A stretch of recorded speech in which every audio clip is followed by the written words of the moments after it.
ഞാൻ ഒന്നാം ക്ലാസ്സിൽ പഠിക്കുമ്പോഴാണ് മറ്റേ മാമ്പഴം എന്ന് പറഞ്ഞ കവിത ഞാൻ തന്നെ ട്യൂൺ ചെയ്ത് സ്കൂൾ ആനിവേഴ്സറിക്ക് പാടിയപ്പോ പനമ്പള്ളി പോകുന്നവന് എനിക്ക് 5 രൂപ തന്നു.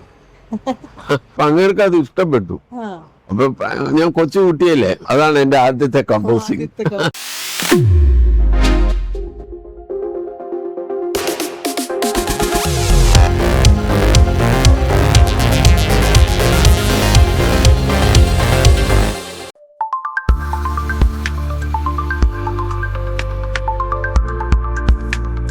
അപ്പൊ ദാസേനം പറഞ്ഞ് ഞാൻ പാടാം, പക്ഷെ ഇത് ഗാനമേളക്കൊക്കെ വരുമ്പോ പിള്ളേർക്ക് ബുദ്ധിമുട്ടാവും, അപ്പൊ 2 കട്ടായിട്ട് എടുക്കാൻ പറ്റും. അങ്ങനെ ഞാൻ ഒരിക്കൽ പറഞ്ഞു എനിക്കും സിനിമയിലൊക്കെ ചെയ്യണം.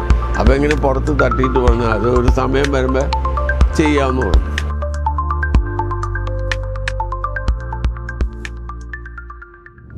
ഫേമിലേക്ക് എല്ലാവർക്കും സ്വാഗതം.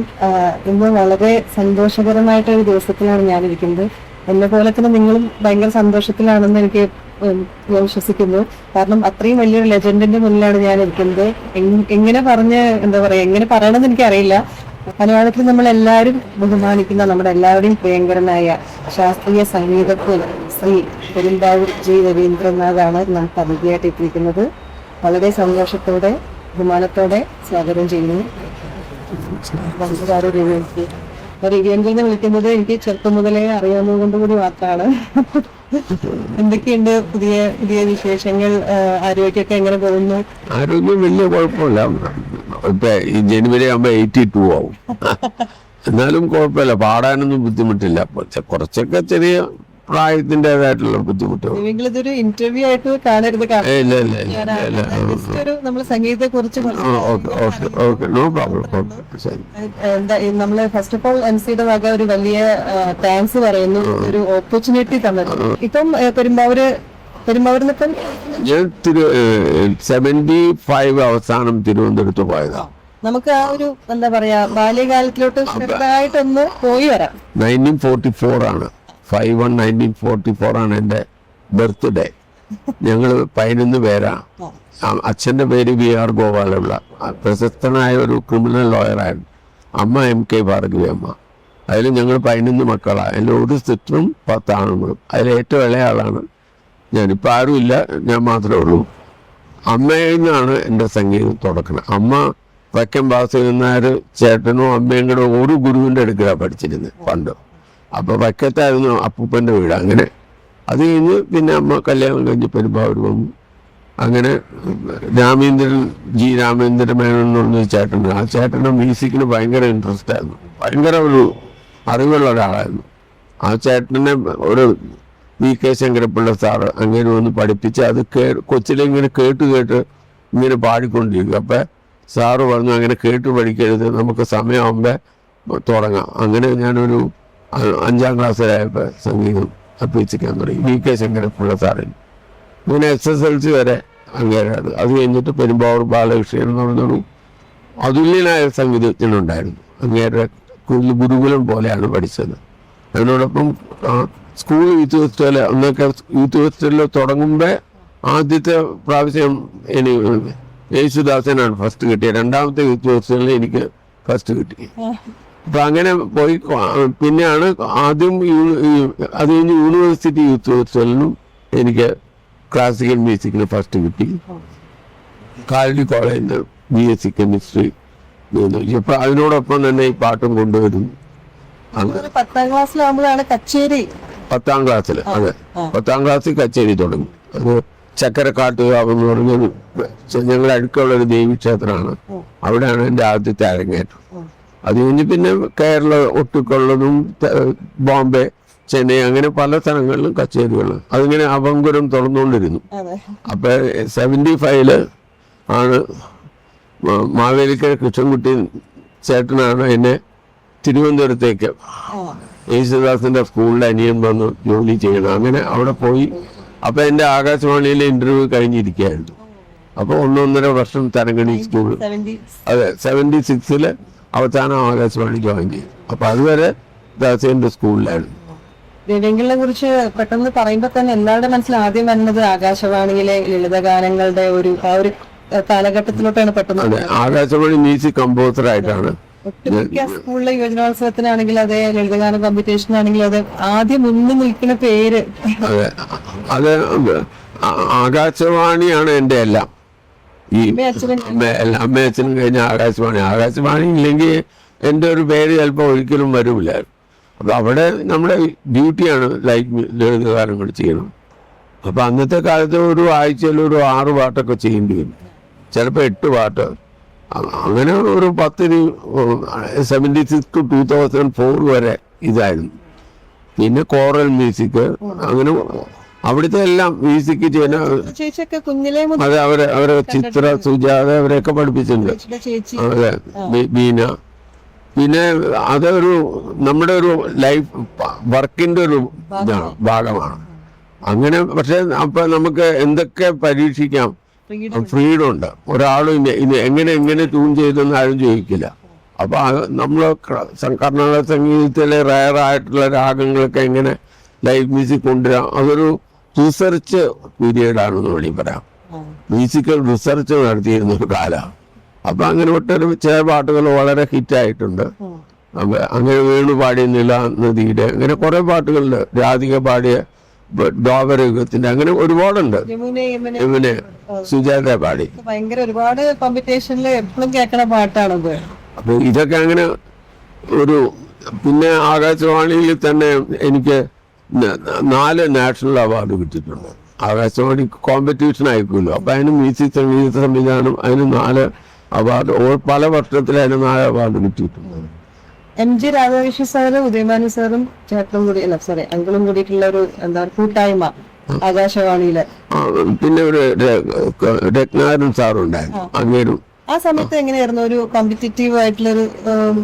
എല്ലാവരും വളരെ സ്നേഹത്തിലാണ്. പിന്നെ അങ്ങനെ വരുമ്പോ ഈ ലൈവ് മ്യൂസിക് കൺസെർട്ട് ഒക്കെ വരുമ്പോ എല്ലാവരും പാട്ടും പ്രസന്റ് ചെയ്യില്ലേ, അപ്പൊ എല്ലാവരും മാക്സിമം നമ്മുടെ പാട്ട് നന്നാക്കാനായിട്ട് നോക്കും. അങ്ങനെ പെട്ടെന്ന് പാട്ടുകൾ ഉണ്ടാക്കണം. അതെ അതെ, ലൈവ് മ്യൂസിക് കൺസെർട്ട് മിനിമം ഒരു 12 പാട്ട് വരും, ഒരു 2 കോറലും ബാക്കി ലൈവ്.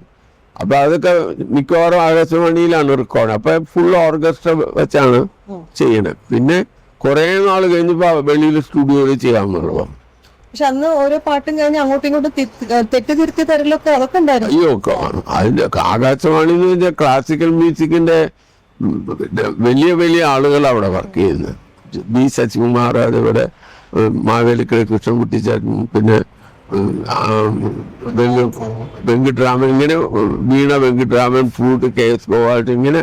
അപ്പൊ അവിടെ ഒരു നമ്മൾ പാട്ട് ക്ലാസിക്കൽ കച്ചേരി കഴിയുമ്പോൾ എല്ലാവരും ഓരോ കറക്ഷൻ പറയും. അങ്ങനെയാണ്. അതേപോലെ ലളിത ഗാനങ്ങളും ഇന്ന് നന്നായിട്ടുണ്ടെങ്കിൽ നന്നായിട്ടുണ്ടെന്ന് പറയും. അങ്ങനെ ഒരു അവിടുന്നാണ് ശരിക്കും എല്ലാം നമ്മുടെ മ്യൂസിക്കിന്റെ ഒരു കറക്ഷൻസ് ഒക്കെ കറക്റ്റായിട്ട് വന്നത്. ഇന്ന പോലെ പാടണം, രാഗം പാടുമ്പോ എങ്ങനെ, അങ്ങനത്തെ ഒരു സ്കൂളായിരുന്നു. ഒരു സ്കൂളെന്ന് പറയാൻ എന്നെ സംബന്ധിച്ച്. ആരുടെയൊക്കെ കവിതകൾ ഇങ്ങനെ ചെയ്തിട്ടുണ്ട്? ഇപ്പൊ പ്രശസ്തരായിട്ടുള്ള എല്ലാവരെയും, അതായത് മഹാകവി കുഞ്ഞിരാമൻ നായർ മുതൽ റഫീഖ് അഹമ്മദ് വരെയുള്ളവരുടെ പാട്ട് ചെയ്തിട്ടുണ്ട്. അപ്പൊ അതിൽ കുഞ്ഞിരാമൻ നായരുടെ എന്ന് പറഞ്ഞാൽ അതിൽ എൻ്റെ ഒരു ജീവിതത്തിലെ വലിയൊരു അനുഭവമാണ്. അങ്ങേരെ ഒരു ദിവസം ആകാശവാണിയിൽ വന്നപ്പോ ഞങ്ങളുടെ പ്രൊഡ്യൂസറെ ചോദിച്ചു, നമുക്ക് നിങ്ങൾ ഈ കവിത അല്ലാണ്ട് ഒരു ലളിതഗാനം.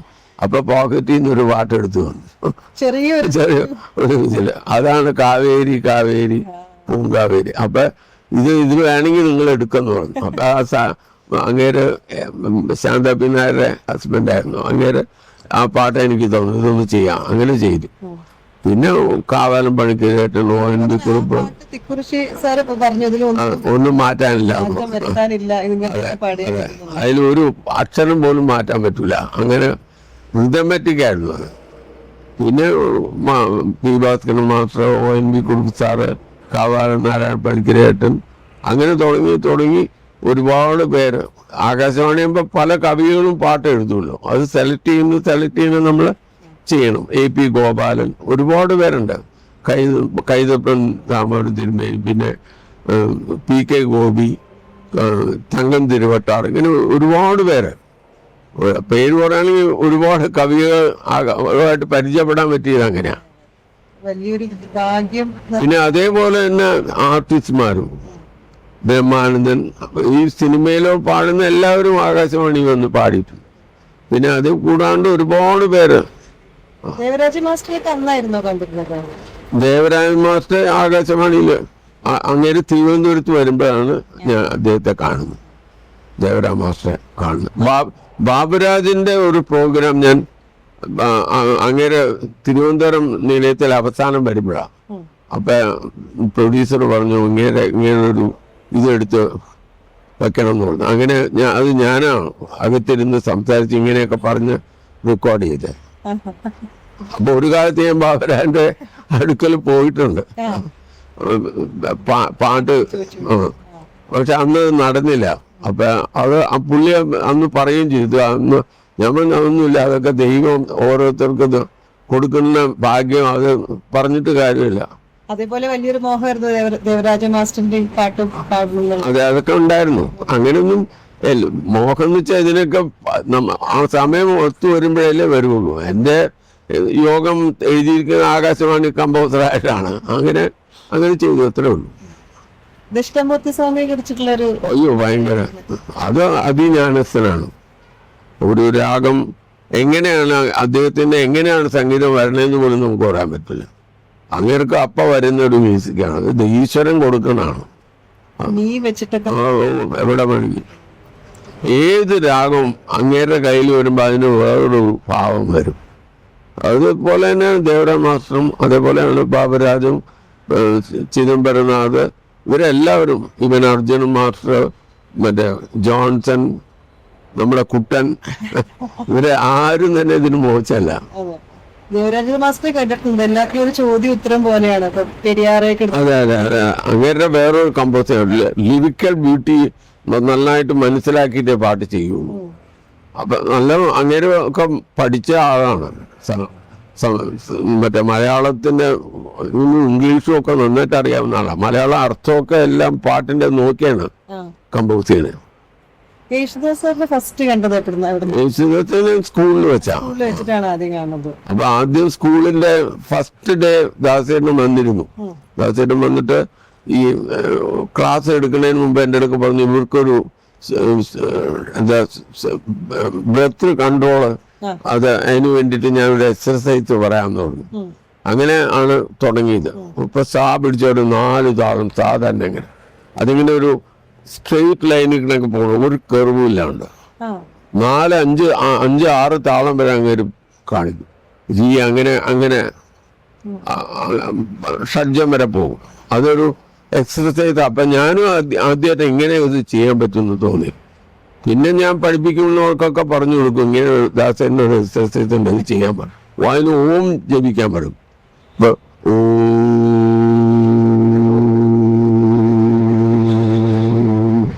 ഒരു കെർവേ വരില്ല. അപ്പൊ അത് ഹൈ പിച്ചിലും എടുക്കണം, പിന്നെ അത് ലോ വോളിയത്തിലാക്കണം. ലോ വോളിയം, ഹൈ വോളിയം, അങ്ങനെ അതിൽ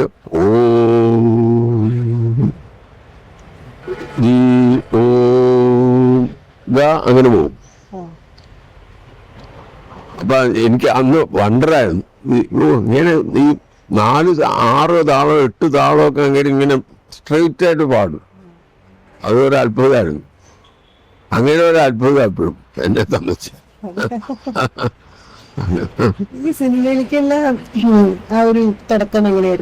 സിനിമയിലേക്ക് ഞാൻ പത്മരാജൻ ആകാശവാണിയിലാണല്ലോ. അപ്പൊ പത്മരാജന് ഞാൻ അങ്ങനോട് ചാൻസും ചോദിച്ചു. ഞാൻ ഒരിക്കൽ പറഞ്ഞു എനിക്കും സിനിമയിലൊക്കെ ചെയ്യണം. അപ്പൊ ഇങ്ങനെ പുറത്ത് തട്ടിയിട്ട് പറഞ്ഞു അത് ഒരു സമയം വരുമ്പോ ചെയ്യാമെന്ന് പറഞ്ഞു. പിന്നെ ഒരു ദിവസം എന്നെ വിളിക്കുകയാണ്, ഇങ്ങനെ തൂവാനത്തുമ്പികളെന്ന് പറഞ്ഞ സിനിമ ഉണ്ട്, അതിന് ദേവിയെ കൊണ്ട് മ്യൂസിക് ചെയ്യിക്കണമെന്നാണ് എൻ്റെ ആഗ്രഹം. ഫ്ലാറ്റിൽ വന്നാൽ മതി, നാളെ ഞാൻ കഥയൊക്കെ പറഞ്ഞുതരാം പറഞ്ഞങ്ങനെ. പിന്നെ അതിനാദ്യം 2-3 പാട്ട് എഴുതി. അപ്പൊ ആ ഓർമ്മയെക്കുറിച്ച് സാറാ. പക്ഷെ അങ്ങനെയൊക്കെ ആ പാട്ട് ലളിത് ഇത് എൻ്റെ സിനിമയ്ക്ക് പറ്റൂല എന്ന് പറഞ്ഞു, സിറ്റുവേഷൻ. പിന്നെ ഞാൻ അപ്പോൾ പറഞ്ഞു അങ്ങനെയാണെങ്കിൽ ഞാൻ ട്യൂൺ ഇട്ട് വരാമെന്ന് പറഞ്ഞു. അങ്ങനെ 2 സീക്വൻസിൽ ഒരു 4 അന്നൊരു 6-7 ട്യൂണൊക്കെ ഇട്ടിട്ടുണ്ട്. ആദ്യമായിട്ട് വിളിക്കല്ലേ. അപ്പൊ അങ്ങനെ പിന്നെ 2-3 ആഴ്ച എടുത്തു ഇതിൽ നിന്നൊരു ട്യൂൺ സെലക്ട് ചെയ്യാൻ. എല്ലാം ഒരു നല്ല ട്യൂണായിരുന്നു. ഞാനും അങ്ങനെ എൻ്റെ മാക്സിമം ആണ്. അപ്പൊ അങ്ങനെ പറഞ്ഞു ഈ 2 ട്യൂണ്, ഒന്ന് മേഘം പൂത്തു തുടങ്ങി, ഒന്നാം രാഗം, ഇത് എടുക്കാൻ നോക്കാം. എന്നിട്ട് ശ്രീകുമാരൻ നമ്പിയോട് പറയാം എഴുതാനായിട്ട്. അപ്പൊ അന്ന് കുറുപ്പ് സാറിന് എന്തോ അസൗകര്യമായിരുന്നു. അപ്പൊ പിന്നെ ഞങ്ങളവിടെ ചെന്നൈ ചെന്നപ്പോഴത്തേക്കിന്റെ ഷൂട്ടൊക്കെ കഴിഞ്ഞു. എന്നിട്ട് അതിൻ്റെ ആ സീക്വൻസിന്റെ ഷൂട്ട് ചെയ്തൊക്കെ കാണിച്ചു തന്നിട്ടാണ് ഓർക്കസ്ട്ര ചെയ്തത്. അപ്പൊ മോഹൻ സിത്താരയാണ് എൻ്റെ കൂടെ. മോഹൻ സിത്താരയും ഞാനും ഇരുന്നതെല്ലാം കണ്ടു. എന്നിട്ടാണ് എൻ്റെ ഓർക്കസ്ട്രേഷൻ തുടങ്ങിയത്. പാട്ട് സെറ്റ് ചെയ്ത് വെച്ചിട്ടുണ്ടായിരുന്നു ട്യൂൺ. അത് ശ്രീമാനം നമ്പിച്ചാരിന് കൊടുത്തപ്പോൾ 2 ദിവസം കഴിഞ്ഞ് അങ്ങനെ ലിറിക്ക് തന്നു. അങ്ങനെ ചെയ്തു. അതില് നമ്മള് ലാലേട്ടൻ കടലിൽ നിന്ന് വരുന്ന ഒരു അകാരം ഒരു സ്ട്രെയിൻ എടുത്തിട്ട് ആദ്യം ഭയങ്കര ടഫായിട്ട് കമ്പോസ്. അതെ, ഒറ്റ ശ്വാസത്തിൽ പാടാം. അപ്പൊ ദാസേനം ഞാൻ പാടാം, പക്ഷെ ഇത് ഗാനമേളക്കൊക്കെ വരുമ്പോ പിള്ളേർക്ക് ബുദ്ധിമുട്ടാവും. അപ്പൊ 2 കട്ടായിട്ട് എടുക്കാൻ പറ്റും. അങ്ങനെ ഒരു കഴിഞ്ഞിട്ട് ഒരു ബ്രേക്ക് കൊടുത്തിട്ട് അടുത്ത്. അങ്ങനെ എനിക്ക് തോന്നുന്നു അതിന്റെ ട്രാക്ക് പാടിയത് വേണുവാണ്. പിന്നെ ഡ്യൂവറ്റ് വേണു ചിത്രം കൂടെ പാടി. ട്രാക്ക് പാടുമ്പോ തന്നെ ഇവര് ദാസേട്ടൻ പറഞ്ഞു ഇതിന് എത്ര സ്ട്രെയിൻ എടുത്തിട്ട്. അതെ. അപ്പൊ അങ്ങനെയാണ്. പക്ഷെ ദാസേട്ടൻ പാടിക്കഴിഞ്ഞപ്പോ ഇപ്പോഴും അറിയില്ലല്ലോ, ആ അവസാനത്തെ മുകളിലത്തെ ആ വോളിയൊക്കെ നമുക്ക് ചിന്തിക്കാൻ പറ്റില്ല. അതേപോലത്തെ അതിനാലത്തെ മറ്റൊരു സോങ്. അതെ, ഒന്നാം രാഗം പാടി ഹൈലൈറ്റ് ഓഫ്. അതെ, അതും എനിക്ക് തോന്നുന്നു വേണുഗോപാൽ സാറിനൊരു ബ്രേക്ക് തന്നിട്ടുള്ള.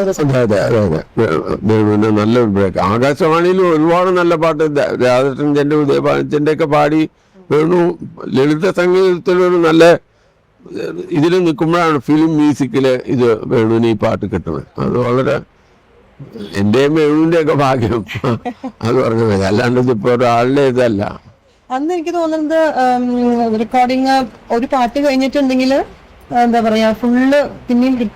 അതെ, ആകാശവാണി പോലെ തന്നെയാണ്. ഒരു എവിടെയെങ്കിലും മിസ്റ്റേക്ക് വന്നാൽ ആദ്യം വേണം എടുക്കും. ഓർക്കസ്ട്ര എല്ലാം 10 അന്നത്തെ കാലത്ത് തന്നെ 24,000 എങ്ങാണ്ടായി ആ മേഘം പൂത്തു തുടങ്ങി എന്നുള്ള പാട്ടിന്റെ ഓർക്കസ്ട്ര. അന്ന് ഭയങ്കര കൂടുതലാണ്. പക്ഷെ അങ്ങനെ പറഞ്ഞു അതൊന്നും പ്രശ്നമല്ല, ഈ പാട്ട് നന്നാക്കണം എന്ന് പറഞ്ഞു. അങ്ങനെയാണ് അത് ചെയ്തത്. അത് പാട്ട് കേട്ട് കഴിഞ്ഞപ്പോൾ അദ്ദേഹത്തിന് ഭയങ്കര സന്തോഷമായി. ഇത് 2 ഹിറ്റാണ്. ഞാൻ കണ്ട സിനിമയിൽ എന്റെ വ്യൂ എങ്ങനെയാണോ അതേപോലെ ആ പാട്ട് വന്നിട്ടുണ്ട്. പാട്ടും ഹിറ്റ്, സിനിമ ഹിറ്റ് എന്ന് പറഞ്ഞാല് അത് കഴിഞ്ഞിട്ടാണ് ഇന്നലെ ഇന്നലെ ഇതേപോലെ ട്യൂണ് കമ്പോസ് ചെയ്ത് കുറച്ച് ടഫാണ്. പക്ഷെ ഞാൻ ഈ ഗാനമേള അപ്പൊ അന്നേ എൻ്റെ ഇടയ്ക്ക് പറഞ്ഞു, നീ ഒരിക്കലും ഗാനമേളയ്ക്ക് ആളുകൾ പാട്ട് എടുക്കണം എന്നുള്ള രീതിയിൽ ചെയ്ത് ഫിലിമിന് വേണ്ടിയിട്ടാണ്. എൻ്റെ ഫിലിമിൽ ആ സമയത്ത് ആളുകൾ എണീറ്റ് പോകരുത്, പാട്ട് കേട്ടോണ്ടിരിക്കണം. അങ്ങനത്തെ അതാണ് കുറച്ച് ടഫായിപ്പോയി. നീ അതൊക്കെ ഒരു പ്രത്യേക മൂഡിന് വേണ്ടി ചെയ്തതാ. അതേപോലെ മറ്റേ കണ്ണിൽ നിന്മയിൽ. അതെ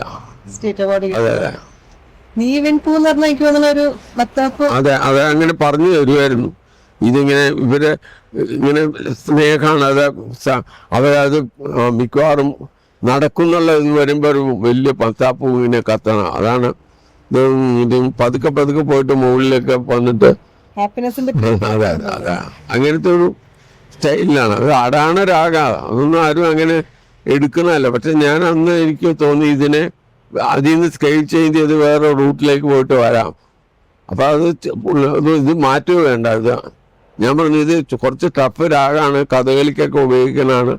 അപ്പൊ പറഞ്ഞു അതല്ല, ഇത് എനിക്ക് മതി, ഇത് നീ വേറെ ചിന്തിക്കണ്ടെന്നോ. അങ്ങനെയാണ്. ആ സമയത്ത് എനിക്ക് തോന്നുന്നു പല്ലവിയും അനുപല്ലവിയും തമ്മിൽ എന്തെങ്കിലും പ്രോബ്ലം വന്നു കഴിഞ്ഞാൽ അവിടെ ബ്രേക്ക് ചെയ്യാനുള്ളൊരു അത് വന്നപ്പോ ഒരു പല്ലവി കംപ്ലീറ്റ് പാടി നിർത്താം, പിന്നെ അനുപല്ലവി വേറെ എടുക്കാം. അങ്ങനെ ആ ഒരു ഇത് വന്നപ്പോ. എന്നാലും പല്ലവിയുടെ ഇടയ്ക്കൊന്നും നമുക്കൊന്നും ചെയ്യാൻ പറ്റില്ല. ഇപ്പം രവിയെങ്കില് പഴയ ആൾക്കാരുടെ കൂടെയും പുതിയ ആൾക്കാർ ഇപ്പം പൂമരം പോലത്തെ ഉള്ള റൈറ്റേഴ്സിന്റെ കൂടെ ഒക്കെ വർക്ക് ചെയ്തിട്ടുണ്ട്. ഇവ പറഞ്ഞു തൂവാനത്തുമ്പികള് ഒറ്റ ടേക്കില് എന്തെങ്കിലും മിസ്റ്റേക്ക് വന്നാൽ ഫുള്ളായിട്ട് പിന്നെ റീടേക്ക് എടുക്കേണ്ടി വരും. ഇന്നലെ വന്നപ്പോ പല്ലവി ഇപ്പോഴത്തെ മ്യൂസിക് ഇൻഡസ്ട്രി എന്ന് പറഞ്ഞിട്ടുണ്ടെങ്കിൽ ഓരോ വരിയിലാണ് ഓരോ വേർഡ് വരാം അങ്ങനെ അത് അല്ല അതില് അത് രണ്ട് ഇതുണ്ട്. ഇപ്പൊ നമ്മള് അന്ന് ഒരു പാട്ട് ചെയ്ത് നമുക്കൊരു ഇത് ഈ സംഗതി ഒന്ന് മാറ്റി ചെയ്യണമെങ്കിൽ ബുദ്ധിമുട്ടാണ്. ഇപ്പൊ നമുക്ക് എങ്ങനെ വേണമെങ്കിൽ മാറ്റാം. പാടിക്കൊണ്ടിരിക്കുമ്പോൾ അത് മാറ്റിയിട്ട് ഇങ്ങനെ ഒന്ന് പാടാൻ പറയാം. അപ്പൊ നമ്മുടെ എല്ലാ ഐഡിയാസും ഒരു പാട്ടിൽ കൊണ്ടുവരാൻ പറ്റും. സ്ട്രെയിൻ കുറയും, വായിക്കണവർക്കും കുറവാണ്. പിന്നെ ഒറ്റയ്ക്കിരുന്ന് എല്ലാം കൂടെ കേൾക്കൂല എന്നുള്ളൊരു ഇതുള്ളൂ. ഇപ്പൊ ഫ്ലൂട്ട് വായിക്കുന്ന ആളെ അങ്ങേരുടെ ഫീസ് വന്ന് വായിച്ചിട്ട് പോകും. തബല അല്ല മറ്റേ തബല റിതം വായിക്കും, വീണ അല്ലെങ്കിൽ സിത്താര അവരുടെ പൈസ. അപ്പൊ അവര് മൊത്തം പാട്ട് കേൾക്കുന്നില്ല. അത് മാത്രമല്ല പെർഫെക്റ്റ് ആയിട്ട് അവർക്ക് വായിക്കാനും പറ്റും തോന്നുന്നു. അതൊക്കെ പെർഫെക്ഷൻ മാക്സിമം ആണ്. അവരുടെ അടുത്തുള്ള ഒരു ടാലന്റ് നമുക്ക് മൊത്തം എടുക്കാൻ പറ്റും. എടുക്കാനുള്ള ഒരു ഫ്രീഡം അവിടെ കിട്ടുന്നുണ്ട്. അത് ആ കാലഘട്ടം ഈ കാലഘട്ടം ഞാൻ എന്റെ ഇതെങ്ങനെയാന്ന് വെച്ചാൽ ഞാൻ കമ്പോസ് ചെയ്യുമ്പോ ഒരു ഫ്ലൂട്ട് ബീറ്റ് ആണെങ്കിൽ 2-3 ഇത് ഞാൻ കമ്പോസ് ചെയ്യും. പിന്നെ അവരോട് പാട്ട് കേട്ടിട്ട് നിങ്ങളുടെ ഐഡിയയിലൊരെണ്ണം 2-3 വായിച്ചിടാൻ പറയും.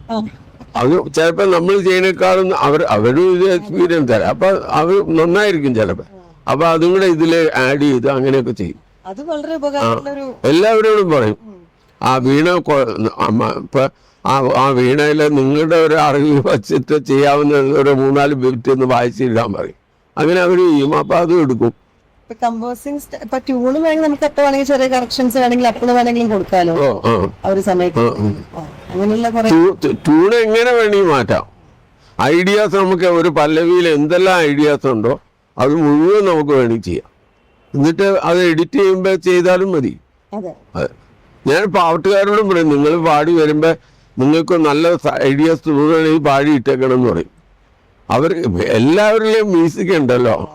ഇപ്പൊ ചിത്ര ഇത് കേട്ട് കഴിഞ്ഞിട്ട് ചിത്രയ്ക്ക് ഒരു നല്ല സംഗതി തോന്നി അത് പാടിയിടണം. അപ്പൊ അത് നമുക്ക് എടുക്കാം. ഇതൊരു എല്ലാവരും കൂടെ ചേർന്നുള്ള വർക്കാണ്. ഞാനോ നീയോ എന്നുള്ള ക്വസ്റ്റ്യൻ ഇല്ല എന്നെ സംബന്ധിച്ച്. അതാ ഞാൻ പറഞ്ഞത്, അത് ഓരോ മ്യൂസിക് കമ്പോസിന്റെ ഫ്രീഡം ആണ്. എല്ലാരും അങ്ങനെ അല്ലോ ചിലർക്ക് അത് തന്നെ പാടണം എന്നുള്ളവരുണ്ട്. അങ്ങനെ നോക്കുകയാണെങ്കിൽ മനോധർമ്മം ഒരു സംഗീതത്തിൽ എത്രമാത്രം ആവശ്യമാണ്? മനോധർമ്മം എല്ലാത്തിലും വേണം. ഇപ്പൊ പണ്ടാണെങ്കിൽ നമ്മൾ ചെയ്തു പോയ വർക്കോ ഞാൻ പറഞ്ഞില്ലേ മാറ്റിയൊന്നും ചെയ്യാൻ പറ്റില്ല. ഇപ്പം നമുക്കായാലും മനോധർമ്മം എന്തെങ്കിലും ചെയ്യണമെങ്കിൽ ചെയ്യാലോ. അതിനുള്ള ഇതുണ്ട്. ഈ പാടുന്നവർക്കും വല്ല മനോധർമ്മം അത് എല്ലാവരും അനുഭവിക്കുന്നില്ല. എനിക്കത് ഭയങ്കര ഇഷ്ടമാണ്. അവർ പാടി വരുമ്പോ ഈ പാട്ട് നല്ല സംഗതി അത് ഇരുന്നോട്ടെ എന്ന് പറയും. നിങ്ങൾ ഒരുപാട് മ്യൂസിക് കേൾക്കുമല്ലോ. ഇപ്പൊ വെസ്റ്റേൺ ആണെങ്കിലും ഹിന്ദുസ്ഥാനി പോപ്പ്. ഇപ്പൊ എനിക്ക് തോന്നുന്നു ഇപ്പൊ ഒരു വെസ്റ്റേൺ മ്യൂസിക്കോ അല്ലെങ്കിൽ ഇപ്പൊ പെട്ടെന്ന് കമ്പോസ് ചെയ്യാന്ന് പറഞ്ഞാൽ പെട്ടെന്ന് കമ്പോസ് ചെയ്യാൻ പറ്റും. പക്ഷെ എല്ലാത്തിന്റെയും ബേസിക് ഒരു എനർജി എന്ന് പറയുന്നത് ക്ലാസിക്കൽ മ്യൂസിക്. എന്നെ സംബന്ധിച്ച് ഞാൻ ക്ലാസിക്കലാണ് കൊച്ചുനാളിലെ പഠിച്ചു തുടങ്ങിയത്.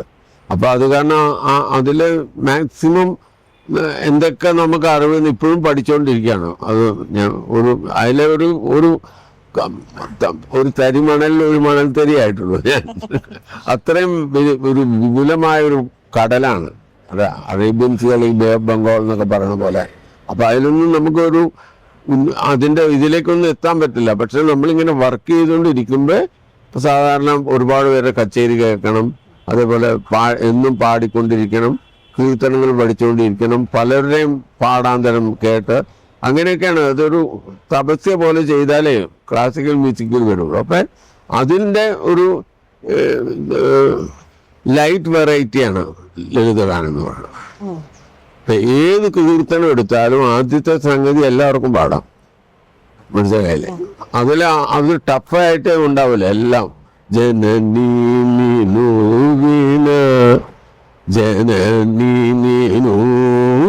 അതൊക്കെ രണ്ടാമത് വരും. അപ്പൊ ആദ്യത്തെ പോർഷൻ ആർക്കും പാടാം, ഏത് കീർത്തനത്തിൻ്റെയും. അപ്പൊ അത് ഞാൻ നോക്കിയപ്പോൾ പറഞ്ഞു ഈ കീർത്തനത്തിൽ നിന്ന് തന്നെ നമുക്ക് ഒരുപാട് ട്യൂൺ ഉണ്ടാക്കാം.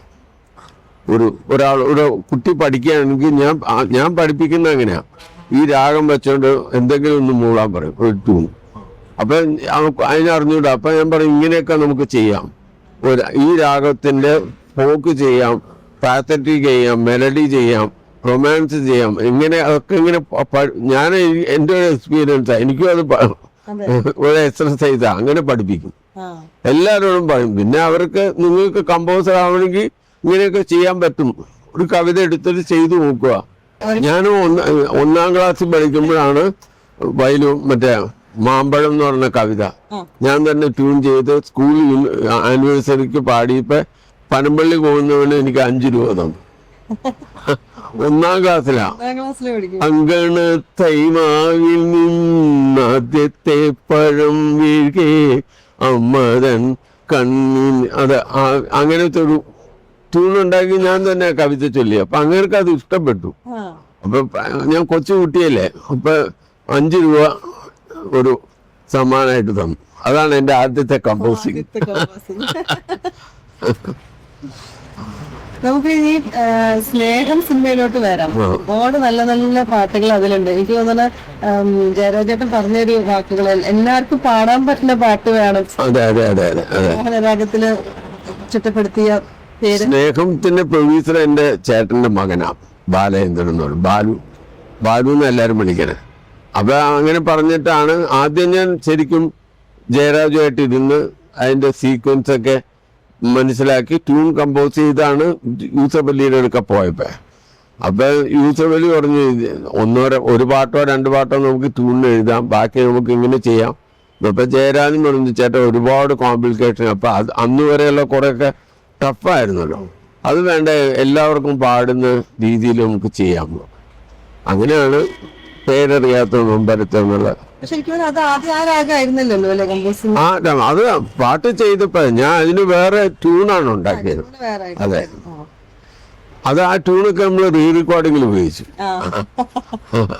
അപ്പൊ അങ്ങനെ വന്ന് യൂസഫ് അലി സാർ അങ്ങനെ പറഞ്ഞു, ഇത് നല്ല കവിതയല്ലേ, ഇതൊന്നും ചെയ്യാൻ പറഞ്ഞു. അങ്ങനെ മോഹനം രാഗത്തിൽ, മോഹനം എല്ലാവരും ചെയ്യുന്ന രാഗം. അപ്പൊ വളരെ ഒരു കോംപ്ലിക്കേഷനും ഇല്ലാണ്ട് ചെയ്തു. പക്ഷെ ഇപ്പോഴും ഞാൻ പറയുന്നത് എന്റെ പാട്ടിനേക്കാളും ആ ലിറിക്കിന്റെ ബ്യൂട്ടിയാണ് ആ പാട്ട് അങ്ങനെ ആയത്. ഭയങ്കര ഒരു ലിറിക്കാണ് രചനയുടെ, ഭയങ്കര അദ്ദേഹത്തിന്റെ ഒരു എല്ലാ പാട്ടുകളും അതെ. ഇതൊരു പ്രത്യേക ഭാവമാണ്. അപ്പൊ ആ രചനയാണ് ആ പാട്ടിനെ കൂടുതൽ. ദാസന്റെ ശബ്ദവും അതേപോലെ അതിന്റെ കൈതപ്പൂവും. അതെ അതെ, എല്ലാ പാട്ടുകളും കൈതപ്പൂവും അതൊരു ട്യൂണാണ്, ട്യൂണിന് എഴുതിയതാ. പിന്നെ രാവ് എന്നുള്ള പാട്ടിന് ട്യൂണിൽ എഴുതിയതാ. ഭയങ്കര നല്ല പാട്ടാണ്. ഒരു കാലത്ത് എനിക്ക് തോന്നുന്നു ഓണ സമയത്ത് കൈക്കുട്ടികളിൽ എല്ലാം ഇപ്പോഴും ഒരു കാലത്ത് എൻഡിങ് ആയിട്ട് ഫസ്റ്റ് എടുക്കുന്ന പാട്ട് കൈതപ്പൂ പാട്ടായിരിക്കും. അങ്ങനെ അതൊരു ദാസൻ അമേരിക്കയിൽ നിന്നുകൊണ്ടാണ് ഈ 2 പാട്ടും പാടിയത്. അതേപോലെ ഈ തലക്കുറി, ഒരു സിനിമയുടെ തലക്കുറി എന്ന് പറഞ്ഞാൽ ഈ പാട്ടിന്റെ അത് വളരെ ഇമ്പോർട്ടന്റ് ആണല്ലോ. ആത്മാർത്ഥമായിട്ട് കമ്പോസ് ചെയ്ത് കഴിഞ്ഞാൽ ചിലപ്പോൾ അത് ജനങ്ങൾക്ക് സ്വീകാര്യമായിരിക്കില്ല. പക്ഷെ നേരെ മറിച്ച് വെറുതെ ഒരു പാട്ട് നമ്മള് കമ്പോസ് ചെയ്ത് കഴിഞ്ഞാൽ അത് ഭയങ്കരമായിട്ട് ജനങ്ങൾ ഏറ്റെടുക്കും. അപ്പൊ ഈ പാട്ടിന് ഒരു തലക്കുറി ഉണ്ട് എന്ന് പറയുന്നത് അതുണ്ട്. അതിപ്പോ എന്താ കുഴപ്പമെന്ന് വെച്ചാൽ ഓരോരുത്തർക്ക് ചിലർക്ക് ഒരു പാട്ടിന് ഒരുപാട് ട്യൂൺ ഇടാൻ പറ്റും. എനിക്കൊരു പാട്ടിനെ ഞാനിങ്ങനെ ഇരിക്കുമ്പോ എനിക്ക് എൻ്റെ മനസ്സിൽ തോന്നുന്ന ഒരു ട്യൂൺ അത് കഴിഞ്ഞിട്ട് വേറൊരു ട്യൂൺ ഇടാൻ പറഞ്ഞാൽ എനിക്ക് ഭയങ്കര ബുദ്ധിമുട്ടാണ്. അപ്പൊ അത് കാരണം ഞാൻ പറയാം, അതിലും നല്ല ഞാൻ പറയാം കുറെ ട്യൂൺ ഉണ്ടാക്കി തരാം, അതിൽ ചെയ്യാം. നമ്മുടെ ആദ്യത്തെ വരുന്ന ട്യൂണായിരിക്കും നമ്മുടെ മൈൻഡിൽ വരുന്നത്. അത് അവിടെയാണ് ഈശ്വരൻ എന്ന് പറഞ്ഞത്. ഈ ദൈവം നമുക്ക് ആ സമയത്ത് തോന്നിക്കുന്നതാണ് മ്യൂസിക്. പിന്നെ അതിനെ മാറ്റാനായിട്ട് ചിലർക്ക് അത് ബുദ്ധിമുട്ടില്ല. എന്നെ സംബന്ധിച്ച് മാറ്റാൻ ഭയങ്കര പാടാണ്. അപ്പൊ ഇങ്ങനെ പത്മനാഭനോട് ഞാൻ പറഞ്ഞു, ഇത് നമുക്ക് ട്യൂണാകുമ്പോൾ ഒരു 6-7 ട്യൂൺ ഉണ്ടാക്കാമല്ലോ, അതിനെ എടുത്തിട്ട് പിന്നെ അതിനെ ഡെവലപ്പ് ചെയ്താൽ മതി. അങ്ങനെ ട്യൂണിന് ആകുമ്പോൾ അത് ബുദ്ധിമുട്ടില്ല. ദക്ഷിണാമൂർത്തി സാറിനൊന്നും ഒരു കുഴപ്പമില്ല. അങ്ങനെ ഒരു ട്യൂണ് 12 രാഗത്തിൽ അപ്പം ചെയ്യും. അത് ഓരോരുത്തരുടെ കപ്പാസിറ്റിയാണ്. അതാണ്. ഇപ്പം ആലഞ്ചേരി സിനിമയ്ക്ക് വേണ്ടിയിട്ടാണ് ഗിരീഷ് പുത്തഞ്ചേരി സാറിന്റെ ഗിരീഷേട്ടന്റെ ഒരു ഓർമ്മകള്. ഗിരീഷ് കുറെ ഡിവോഷണൽ ഗുരുവായൂരപ്പൻ ഭക്തി ഗാനങ്ങളുമായിട്ട് എൻ്റെ വീട്ടിൽ വന്നിരുന്നു. അപ്പൊ അത് ആർക്കും കൊടുക്കാൻ കൊണ്ടുപോയി. അപ്പൊ അവർക്കത് പെട്ടെന്ന് എടുക്കാൻ പറ്റില്ല. അപ്പൊ വായിച്ചപ്പോൾ എനിക്ക് ഭയങ്കര അത്ഭുതം തോന്നി. അപ്പൊ പറഞ്ഞു, ഞാനൊരു ചെറിയ കമ്പനി ഇവരുണ്ട്, അവരെ കൊണ്ട് എടുപ്പിക്കാം, അങ്ങനെ പറഞ്ഞ് വേണുവൊക്കെ ആയിട്ട് പാടി ഒരു ഡിവോഷണൽ ഇറക്കി. പിന്നെ ഗിരീഷ് തന്നെയാണ് ഈ ആലഞ്ചേരി തമ്പ്രാക്കള് ആ സിനിമയെ ചേട്ടൻ വന്ന് ചെയ്യണം എന്ന് പറഞ്ഞു. അങ്ങനെയാണ് ചെയ്തത്. അത് ട്യൂൺ എഴുതി ചെയ്യായിരുന്നു. അതാണ് കുട്ടൻ ആദ്യമായിട്ട് കമ്പോസ് ചെയ്യണേ, ഓർക്കസ്ട്ര ചെയ്യണേ. അത് കഴിഞ്ഞിട്ട് പിന്നെ അടുത്ത അതാണ് സിബി മലയിലെ അക്ഷരം. അതും ഗിരീഷ എഴുതിയത്. അതും ട്യൂണിനാണ്, അതും കുട്ടനാണ് ഓർക്കസ്ട്ര ചെയ്തത്. ഏറ്റവും കൂടുതൽ കമ്പോസ് ചെയ്തിരിക്കുന്ന ഡിവോഷണൽ സോങ്സിന് വേണ്ടിയിട്ടാണ്. അതെ, അത് ആദ്യത്തെ വർക്ക് പാഞ്ചജന്യം ഉണ്ണിമേനോൻ പാടി. അവിടുന്ന് പിന്നെ ഒരു ഞാൻ പറയാം 700-750 കാസറ്റ് ചെയ്തിട്ടുണ്ട്. ഡിവോഷണലും ഫെസ്റ്റിവൽ സോങ്ങും ഒക്കെ ആയിട്ട് കുറെയൊക്കെ മറന്നുപോയിട്ടുണ്ട്. എനിക്ക് അത് ഓർക്കുമ്പോഴാണ് ഒരു റിയാലിറ്റി ഷോയിൽ ഒരു മോളുടെ പാട്ട് വളരെ ടഫായിട്ടുള്ള ഒരു രാഗം വരുന്നത്. ആ സമയത്ത് അങ്കിള് പറഞ്ഞിരുന്നു ഇത് വളരെ ടഫായിട്ടുള്ളൊരു രാഗമാണല്ലോ, സിനിമയിൽ ഇത് വളരെ അപൂർവമായിട്ടാണല്ലോ കാണുന്നത്. ഇത് ആരാ കമ്പോസ് ചെയ്തിരിക്കുന്നുള്ളത് ലക്ഷ്മി ചേച്ചിയെ വിളിച്ച് ചോദിച്ചു. അപ്പൊ ലക്ഷ്മി ചേച്ചി പറഞ്ഞു ഇത് അച്ഛന്റെ പാട്ട് തന്നെയാണെന്ന്. പാടിയിട്ടുള്ള പാട്ട് എനിക്ക് തോന്നുന്നു കൺസോൾ റൂമില് ദാസേട്ടൻ പാടി വന്നിട്ട് തന്നെ പുറത്തിറങ്ങിയൊക്കെ പറഞ്ഞു ഇത്രയും ടഫായിട്ടുള്ള ഒരു എനിക്ക് വളരെ കുറച്ച് ഞാൻ ഇങ്ങനത്തെ പാട്ട് പാടിയിട്ടുണ്ടോ എന്ന് പറഞ്ഞൊരു വലിയൊരു കോംപ്ലിമെന്റും തന്നു. പക്ഷെ നിർഭാഗ്യവശാൽ ആ പാട്ട് അങ്ങനെ ആരും സിനിമ ഒരുപാട് പോയില്ല. പക്ഷെ വളരെ നല്ലൊരു പാട്ടായിരുന്നു അത്. അങ്ങനെ കുറെ രാഗങ്ങളൊക്കെ എടുത്ത് ചെയ്തിട്ടുണ്ട്, പരീക്ഷണങ്ങളൊക്കെ പലതും. സത്യം പറയുകയാണെങ്കിൽ എന്റെ അഭിപ്രായത്തിൽ ഇനിയും നമുക്ക് ഒരുപാട് പരീക്ഷിക്കാനുള്ള അവസരം ആർക്കാണെങ്കിലും ഉണ്ട്. പക്ഷെ അത് എല്ലാം കൂടെ നമുക്ക് ഫിലിമിൽ വരുമ്പോൾ അത് ചിലപ്പോൾ സൂട്ടാവില്ല. ഡയറക്ടറെ ഒരു ഐഡിയയിലോ നമുക്ക് ചെയ്യണമല്ലോ. ഒരു ഫിലിമിൽ നമ്മൾ പോയി കഴിഞ്ഞാൽ ഡയറക്ടറെ പറയുന്ന പോലെ തന്നെ ചെയ്യണം. എന്നുവെച്ചാൽ അത് അദ്ദേഹത്തിൻ്റെ കയ്യിലാണ് ആ സിനിമ ഇരിക്കുന്നത്. അപ്പം അദ്ദേഹത്തിന് ഒരു വ്യൂ ഉണ്ടാവുമല്ലോ, എൻ്റെ പാട്ട് ഇങ്ങനെ ഇരിക്കണം. അപ്പം അത് അവർ ചെയ്തേ പറ്റുള്ളൂ. അല്ലെങ്കിൽ ആ ഇതിൽ പോകരുത്. പോവുകയാണെങ്കിൽ നമ്മൾ അതിന് തയ്യാറായിട്ട് തന്നെ പോകണം. അങ്ങനെ നോക്കുകയാണെങ്കിൽ അങ്കിളുടെ ഉള്ളില് എത്രയോ ഇനി പുറത്തേക്ക് വരാൻ കിടക്കുന്നുല്ലേ ഒരംശം. അല്ല, അത് തന്നെ പറയാം. അത് വിളിക്കുന്നുള്ള ധാരണയില്ല ഞാൻ ഇരിക്കണം. ഞാൻ ഇത് ആരും വിളിക്കണല്ലോ എന്ന് വെച്ച് മ്യൂസിക് നിർത്തിയിട്ടൊന്നുമില്ല.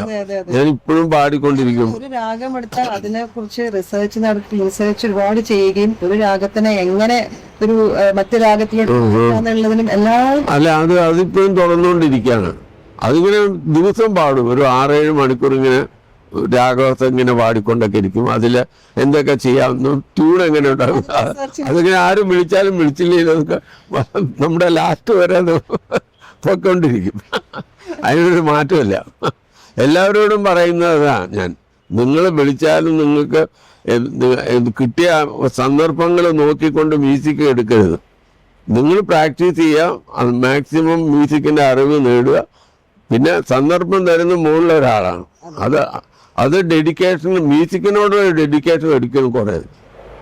ഒരുപാട് ഇപ്പൊ പറഞ്ഞ പോലെ ഒരുപാട് ശിഷ്യന്മാരുണ്ടല്ലോ. നല്ല ഗുരുക്കന്മാർക്കാണ് നല്ല ശിഷ്യന്മാരുണ്ടാവുള്ളൂ കേട്ടിട്ടുണ്ട്. അതേപോലെ ഇപ്പം സുധീപേട്ടനാണെങ്കിലും രവിശങ്കർ, എം ജയചന്ദ്രൻ സാർ, അങ്ങനെ ഇഷ്ടം പോലെ.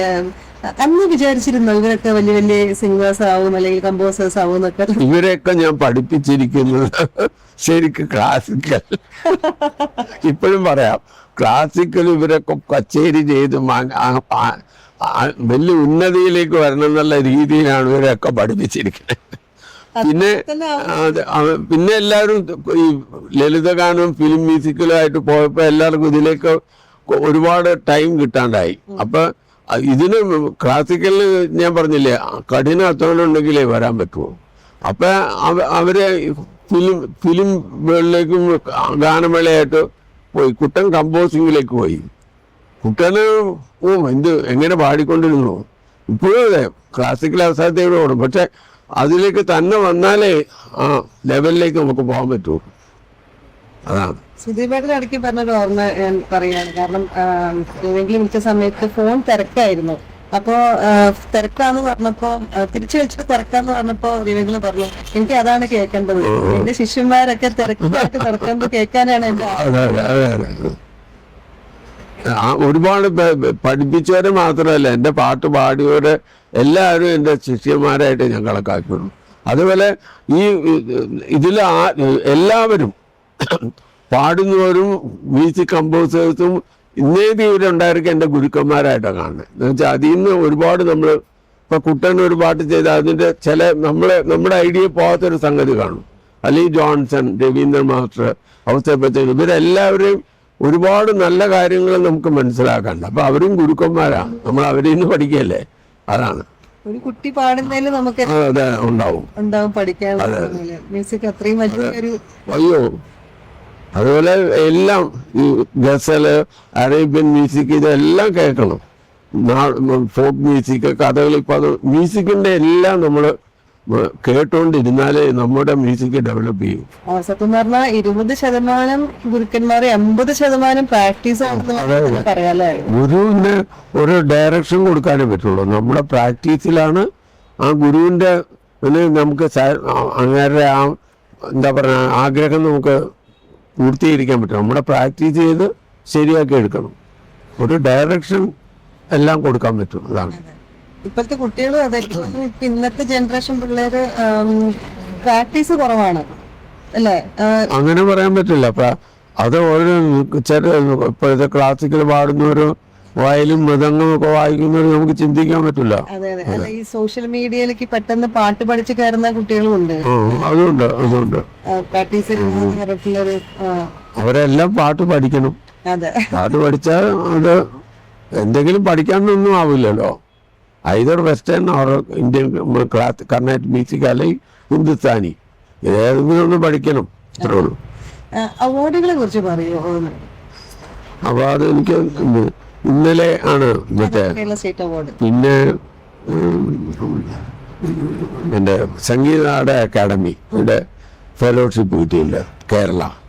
പിന്നെ കിട്ടിയിരിക്കുന്ന സീനിയർ റിസർച്ച് ഫെലോഷിപ്പ് രാമായണത്തിൻ്റെ ഒരു പ്രോജക്റ്റ് അതിന് കിട്ടിയിട്ടുണ്ട്.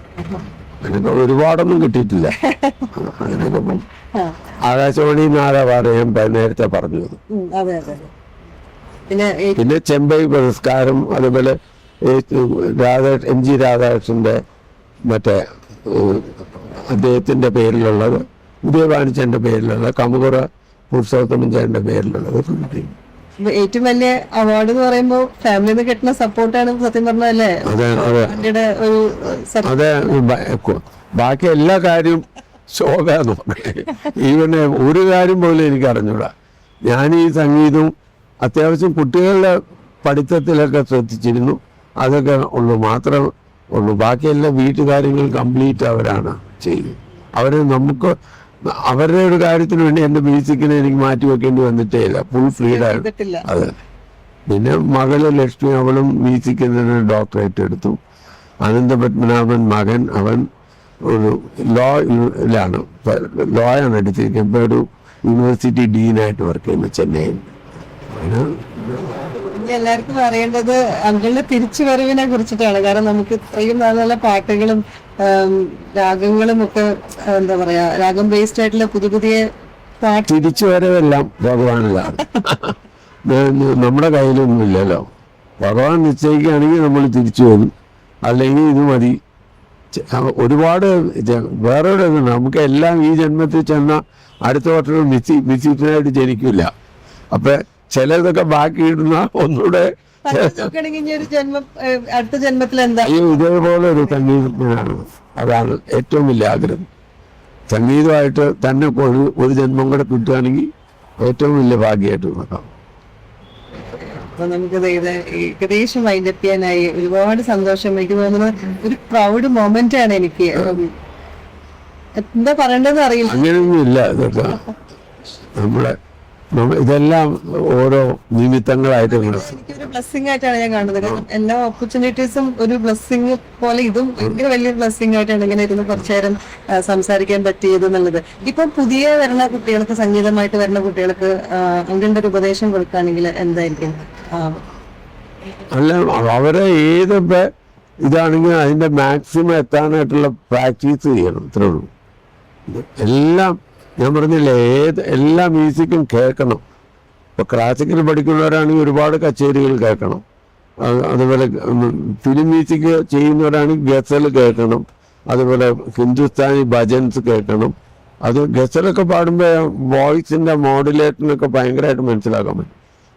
ദാസേന്റെ പാട്ടുകൾ, ചിത്രയുടെ പാട്ടുകൾ, ലതാ മങ്കേഷ്കർ, ഇങ്ങനെ എല്ലാവരും കേൾക്കണം. അതാണ്, അങ്ങനെ വേണം അതിൻ്റെ അറിവ് സമ്പാദിക്കാനായിട്ട്. അല്ലാണ്ട് ഇത് എളുപ്പ വഴിയിലൊന്നും ആവില്ല. അത് എത്ര പാട്ട് പഠിച്ച് നാളെ പാടണം കുറച്ച് നാള് പറ്റും, അത് കഴിഞ്ഞാൽ പിന്നെ എന്ത് ചെയ്യും? അതാണ് മ്യൂസിക്കൊക്കെ. അതെ, പഠിച്ച് ചെയ്യുന്നതും പഠിക്കാണ്ട് ചെയ്യുന്നതും വ്യത്യാസം. നമ്മുടെ ടേസ്റ്റോട് ചെയ്യാം, പക്ഷെ അത് ഒരുപാട് വരുമ്പോൾ നമ്മളത് അതിലേക്ക് ഡെഡിക്കേഷൻ ഉണ്ടായിരിക്കണം. അത് എങ്ങനെ പഠിക്കണമെന്നൊക്കെ ഓരോരുത്തർ തീരുമാനിക്കണം. പക്ഷെ ആ ഡെഡിക്കേഷൻ ഉണ്ടെങ്കിൽ ഉയർന്നു വരാൻ പറ്റും. ഭാഗ്യവും വേണം. ഇതൊക്കെ ഈശ്വരന്റെ കടാക്ഷം കൂടെ ഇല്ലെങ്കിൽ ഇതൊന്നും ശരിയാവില്ല എന്നാണ് എൻ്റെ വിശ്വാസം. ഓരോരുത്തരൊക്കെ ഓരോ വ്യൂ ആണ്. അത് വേറെ. ഒരുപാട് സന്തോഷം, ഒരുപാട് കാര്യങ്ങൾ അറിയാൻ പറ്റി. പുതിയ കുട്ടികൾക്കും നല്ലൊരു ഉപദേശം ഇത്രയും വലിയൊരു ലെജൻഡിന് അവർക്ക് കിട്ടി. Wishing you very good health. Thank you very much. All the best.